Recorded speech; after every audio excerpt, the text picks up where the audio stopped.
Welcome back to the Transfer Show. Let's focus on Liverpool now, the biggest spenders so far in the summer window. Mark, I know there's a long way to go, many weeks in this transfer window, but so far would you say Slot and Liverpool have won the window? It certainly feels like it. Premier League champions, they were 10 points clear, most wins, most goals, best defence. They're the team to catch, they're the team to beat, and at the minute everyone's lagging behind in the transfer market as well. Let's take a look at the business that Liverpool have done so far, because it has been absolutely outstanding. And the first thing you'd think is, this is targeted, this is structured, this is planned, this is coming from the top, and very clearly they had identified players and positions that they needed to strengthen, and they've done exactly that. So let's take a look. Obviously, the potential English record of Florian Wirtz from Bayer Leverkusen, done and dusted. Milos Kerkez, a player that Richard Hughes knows incredibly well. He signed him from Bournemouth as well. They went and activated that pursuit by getting that deal done for 40 million, inclusive of add-ons as well, which looks like extremely good business. You can see Jeremy Frimpong as well. That was a release clause of 35 million euros. That got done and dusted. And then Mamardashvili was actually signed last summer, but he went back out on loan, and now he's re-linking up with the squad as well. And then a couple of little pieces of business down the bottom there as well. Freddie Woodman joining this week on a free after his deal from Preston North End was sorted. So I think the key thing you see here really is a complete rejuvenation of Liverpool's goalkeeping department. So they've obviously got Georgi Mamardashvili, who came in last year. He's only 24 years old, from Valencia as well. So he could be the Liverpool number one for 10 years or more. You know, he's at the perfect age to develop, and a really outstanding goalkeeper. We know that Alisson still has 2 years left on his current contract as well, so it'd be interesting to see the dynamic there between those two. But without question, you've got two first-class goalkeepers. Obviously, they've got Vitislav Jaros, who's gone on loan to Ajax, so that's a really good loan. Woodman's come in as well, so it's a complete rejuvenation of the goalkeeping department. And you'd say, actually, despite losing Kelleher, it's probably stronger now than it was last season. So that's like big box tick as far as they're concerned. And the fullbacks, of course, as well. A new look fullback set up with Trent having gone.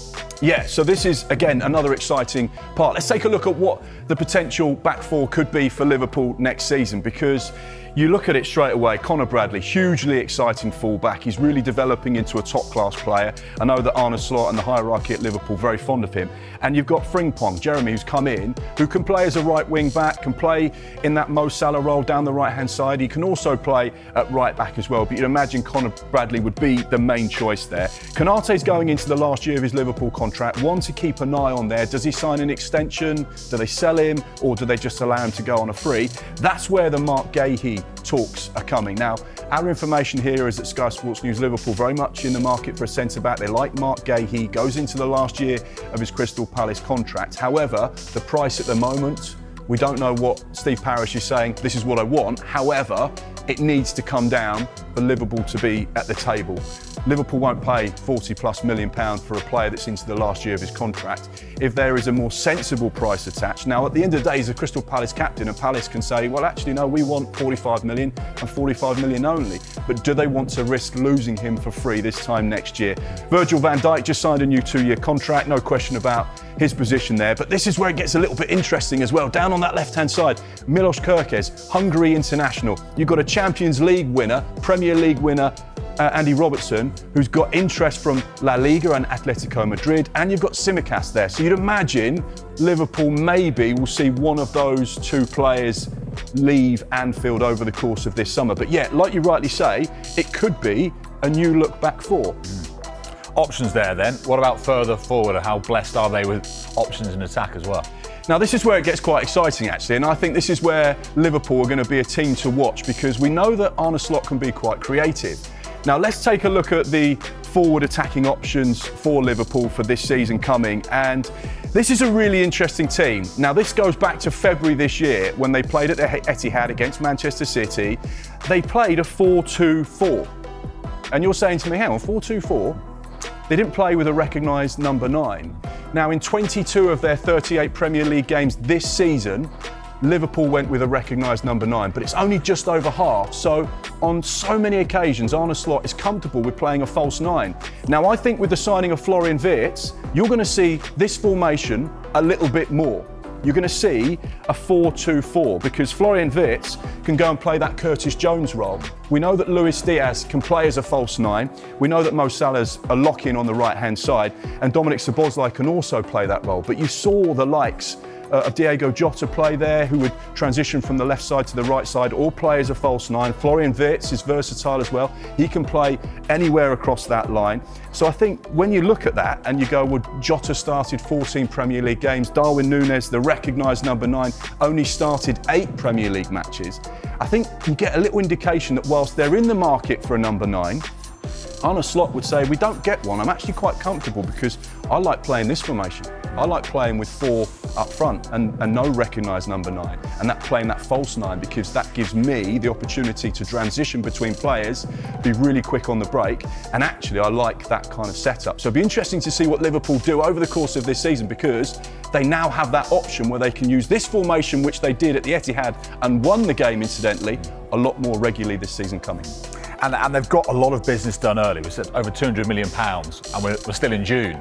How, though, do you see the next few weeks playing out for Arne Slot in the transfer market? How much activity do you expect to see? Well, like I said at the start of this segment, Liverpool have been so efficient. They've clearly had their targets and they've gone out and got them. So therefore, they can sit back, relax and go, well, the players are coming back for pre-season in the next week or so.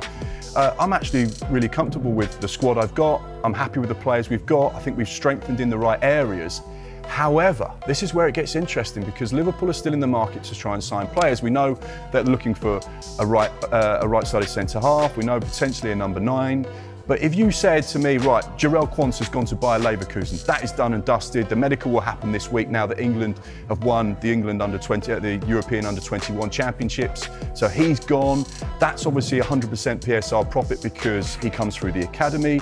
Just say they sell Darwin Núñez for 40 to 50 million pounds. That takes that to 85. There's interest in Luis Diaz there, although there's a reluctance on Liverpool's part to sell someone of his importance to the side.